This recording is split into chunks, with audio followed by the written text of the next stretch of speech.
Malam itu, jarum jam dinding di sebuah warung kopi tua di pinggir jalan desa Wonosari menunjuk pukul 21. Warung itu sudah hampir tutup.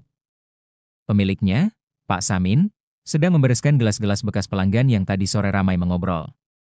Bau kopi hitam yang masih tersisa di udara bercampur dengan aroma tanah basah, karena hujan gerimis baru saja reda. Reno, seorang buruh pabrik berusia 27 tahun, keluar dari warung itu dengan jaket jeans lusuh yang sudah mulai memudar warnanya. Ia baru saja berpamitan dengan Bayu, sahabat karibnya sejak SMP. Sambil menyalakan motor bebek tuanya, ia menarik napas panjang. Udara malam itu dingin menusuk, seperti menyimpan rahasia yang tak kasat mata. Jalanan desa yang ia lalui sunyi. Lampu-lampu jalan tua memancarkan cahaya kekuningan yang remang, beberapa bahkan berkedip seperti menahan napas terakhir sebelum padam. Di kejauhan, suara anjing menggonggong terdengar bersahut-sahutan, memecah kesunyian. Reno melajukan motornya pelan, matanya kadang melirik ke kanan-kiri, memastikan tak ada lubang di jalan. Di tikungan dekat kebun bambu yang terkenal angker, cahaya lampu motornya menangkap sesuatu yang berbeda, kilatan kecil di pinggir jalan, seperti pantulan cahaya dari benda logam atau plastik mengkilap. Rasa penasarannya mendorongnya memperlambat laju motor. Ia berhenti tepat di depan benda itu. Saat menunduk, matanya membelalak. Di bawah sorot lampu motor, tergeletak segepok uang 100 ribuan yang tanpa rapi terikat karet gelang. Beberapa lembarannya sedikit basah terkena sisa gerimis. Hatinya langsung berdegup lebih cepat. Ia menoleh ke kiri dan ke kanan. Jalan sepi. Tidak ada motor lain, tidak ada orang yang berjalan kaki, bahkan suara jangkrik pun terdengar lebih pelan dari biasanya, seolah malam itu menahan napas. Astagfirullah, beneran uang beneran nih? Gumam Reno sambil jongkok. Ia menyentuhnya pelan. Dingin. Basah. Tapi asli.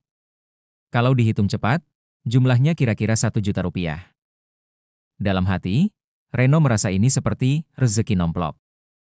Namun, sesaat kemudian, hembusan angin dingin dari arah kebun bambu membuat bulu kuduknya meremang. Daun-daun bambu bergesekan, menghasilkan suara kres yang membuat suasana semakin mencekam. Sejenak, Reno teringat pesan ibunya. Nak, kalau nemu barang di jalan, jangan langsung diambil. Bisa jadi itu milik orang, atau malah cobaan dari Allah. Tapi pikiran itu segera ia tepis. Ah, mana ada orang mau sengaja naruh duit segini di pinggir jalan, katanya dalam hati. Tanpa berpikir panjang, Reno memasukkan uang itu ke dalam tas motornya. Saat ia menyalakan motor kembali, dari arah kebun bambu terdengar suara seperti seseorang berbisik, pelan, tapi jelas. Sudah, milikmu sekarang. Reno spontan menoleh, namun tak ada siapa-siapa. Hanya kegelapan pekat dan siluet batang-batang bambu yang bergoyang. Dengan sedikit tergesa, Reno memacu motornya pulang. Ia tidak sadar, sejak uang itu berpindah tangan, ada sesuatu yang tak kasat mata kini ikut bersamanya.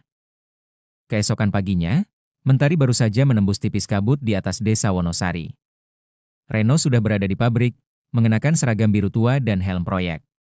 Suara mesin berderu-deru memenuhi ruangan, bercampur aroma oli dan besi yang panas. Ia terlihat bekerja seperti biasa, tapi di kantong celananya, ada 1 lembar uang 100 ribuan yang ia bawa dari penemuan semalam, seolah ingin memastikan itu bukan mimpi. Saat jam istirahat siang tiba, Reno dan Bayu duduk di kantin pabrik yang sederhana. Piring-piring berisi nasi, tempe goreng, dan sambal terhidang di meja. Di antara sendok yang beradu, Reno mulai bercerita. No, gue tadi malam nemu duit, Bey, katanya sambil menyuap nasi. Bukan recehan, loh, segepok. 100 ribuan semua. Totalnya 1 juta. Bayu menghentikan suapannya. Wajahnya langsung berubah serius. Lo nemu di mana? Tanyanya pelan. Di pinggir jalan dekat kebun bambu itu. Sepi banget, gak ada orang, ya udah gue ambil. Lumayan kan, buat bayar kontrakan bulan depan. Bayu memandang Reno lama, matanya penuh kekhawatiran. No, gue pernah dengar cerita di kampung sebelah. Ada orang nemu uang di jalan, kayak yang lo ceritain. Ternyata itu uang tumbal pesugihan. Begitu dia ambil, hidupnya mulai aneh. Sakit gak sembuh-sembuh, mimpi buruk tiap malam. Akhirnya, nyawanya yang diambil. Reno tertawa kecil, mencoba menganggapnya lelucon. Ah, Bey, lo kebanyakan nonton film horor. Gue udah pakai tuh duit buat belanja. Gak ada yang aneh-aneh kok. Bayu menghela napas panjang. No, jangan anggap enteng. Kalau itu bener uang tumbal, satu-satunya cara lo selamat cuma satu. Balikin ke tempat semula. Jangan dipegang lagi. Reno terdiam sebentar, tapi hanya beberapa detik. Dalam pikirannya, uang itu sudah ia anggap rezeki dari langit. Gak lah, B. Allah kan bisa ngasih rezeki lewat jalan apa aja, ujarnya santai. Bayu menatap Reno lekat-lekat. Iya, Allah bisa ngasih rezeki dari jalan mana aja. Tapi kalau itu ujian, bukan rezeki? Lo siap tanggung risikonya? Reno mengangkat bahu. Kita lihat aja nanti. Tanpa mereka sadari, dari sudut kantin, seorang karyawan tua yang dikenal pendiam sejak dulu, menatap Reno dengan pandangan kosong. Bibirnya bergerak-gerak, seperti melafalkan sesuatu yang tak terdengar. Dan ketika Reno kembali ke ruang kerjanya, ia merasa pundaknya sedikit berat. Suara Bayu yang tadi menasihatinya bergema di kepalanya. Namun bersamaan dengan itu, entah kenapa, di telinganya seperti ada bisikan halus, suara yang sama dengan yang ia dengar di kebun bambu semalam. Sudah, milikmu, milikmu. Sudah seminggu berlalu sejak Reno menemukan uang di pinggir jalan. Awalnya, hidupnya berjalan seperti biasa, bekerja, pulang, bercanda dengan istrinya, Lina. Namun, pada hari ketujuh, sebuah perubahan aneh mulai muncul. Pagi itu, Reno tidak berangkat kerja. Tubuhnya panas seperti terbakar. Lina menempelkan telapak tangan ke kening suaminya, dan terkejut.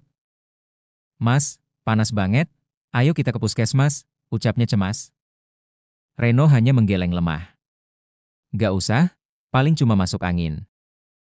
Namun, siang harinya, panas itu semakin tinggi. Kulit Reno pucat, matanya merah, dan ia mulai mengigau. Lina panik dan langsung menelepon Bayu. Mas Bayu, tolong. Reno sakit parah. Badannya panas, tapi tangannya dingin. Tadi malam dia ngomong sendiri, nyebut nama orang yang gak kami kenal.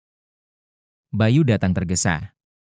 Begitu masuk rumah, ia langsung merasakan hawa dingin yang tidak wajar, padahal cuaca di luar terik. Aroma anyir samar tercium, seperti bau besi berkarat yang tercampur bau bunga melati layu.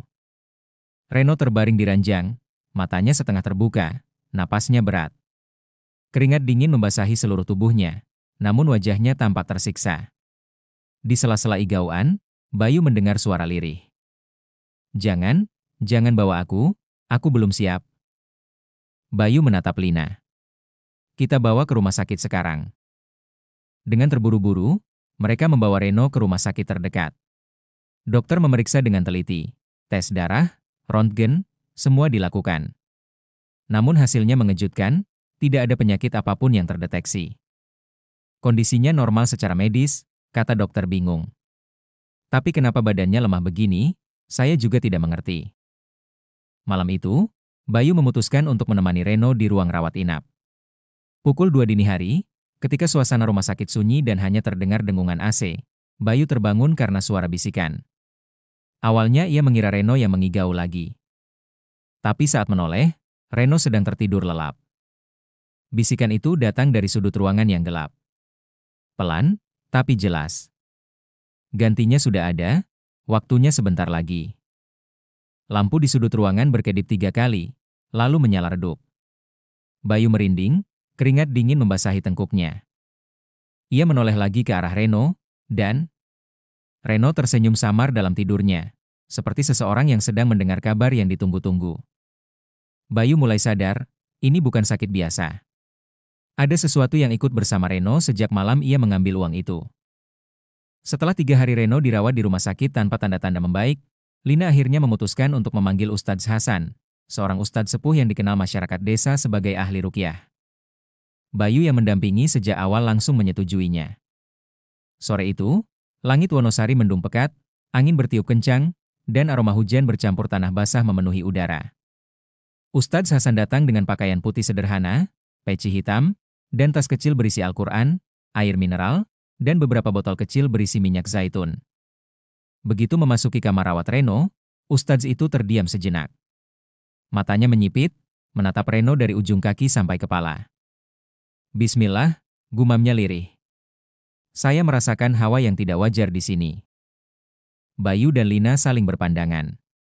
Maksudnya, Ustadz? Tanya Lina dengan suara bergetar. Ustadz Hasan duduk di kursi dekat kepala Reno, lalu mulai membaca ayat kursi dengan suara tegas dan hikmat. Baru beberapa ayat dibacakan, tubuh Reno mendadak menegang. Kelopak matanya terbuka lebar, bola matanya berputar-putar seperti orang kesurupan. Suara rendah, bukan suaranya sendiri, keluar dari mulutnya. Ini, milikku, dia sudah ambil bagiannya. Bayu merinding. Lina langsung memegang tangan suaminya yang terasa dingin seperti es. Ustadz, tolong Mas Reno, isaknya. Ustadz Hasan melanjutkan bacaan, kini dengan tambahan surat Al-Ikhlas, Al-Falah, dan An-Nas. Reaksi Reno semakin hebat. Ia berteriak, tubuhnya melengkung seperti sedang menahan sakit yang luar biasa.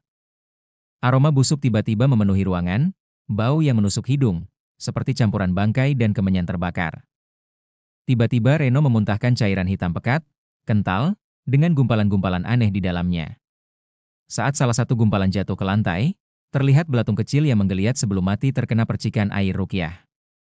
Bayu hampir muntah melihatnya, tapi Ustadz Hasan tetap tenang. Ia mengambil air mineral yang sudah dibacakan doa, lalu memercikannya ke seluruh tubuh Reno. Setiap tetes yang menyentuh kulit Reno membuatnya mengerang kesakitan, seperti terbakar.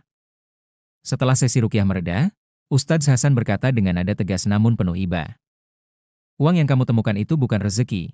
Itu adalah uang tumbal dari seseorang yang melakukan perjanjian dengan jin untuk pesugihan. Siapa yang mengambilnya akan menjadi pengganti nyawa pemiliknya.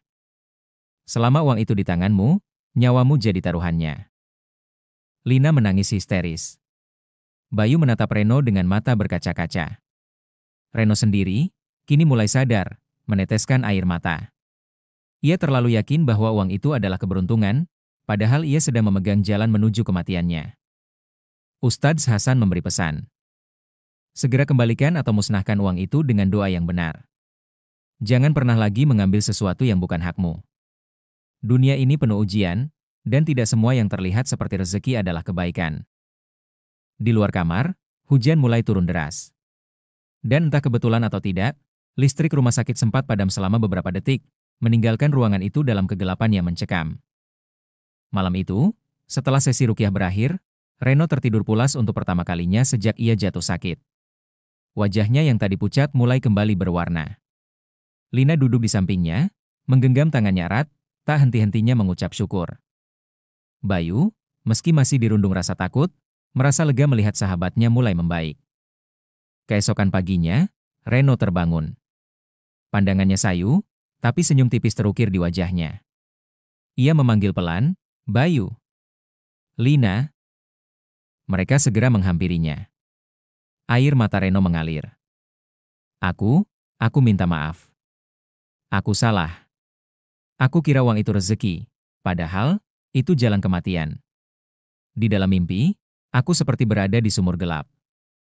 Ada sosok besar, hitam, matanya merah, yang bilang aku harus ikut dia. Tapi ada cahaya yang menghalangi, dan suara yang bilang, ingat Allah, kembali padanya, lalu aku terbangun. Ustadz Hasan yang kembali menjenguk di pagi itu menepuk bahunya. Allah masih memberimu kesempatan untuk bertobat. Jangan sia-siakan. Siang itu, Reno meminta Bayu menemaninya. Mereka membawa sisa uang yang ditemukan malam itu ke halaman belakang rumah Ustadz Hasan. Uang itu diletakkan di atas tanah, lalu dibacakan doa-doa perlindungan. Dengan izin Allah, api dari korek menyambar dan membakar uang tersebut hingga menjadi abu. Saat api padam, aroma busuk yang sempat menyelimuti rumah seolah ikut menghilang. Reno kemudian mengangkat kedua tangannya, berdoa sambil menangis. Ya Allah, ampuni aku yang telah lalai. Jauhkan aku dari harta haram dan segala tipu daya setan. Jadikan aku hamba MU yang bersyukur dan berhati-hati. Sejak hari itu, Reno berubah. Ia lebih rajin sholat, sering membantu di masjid, dan tak pernah lagi tergoda oleh sesuatu yang bukan haknya.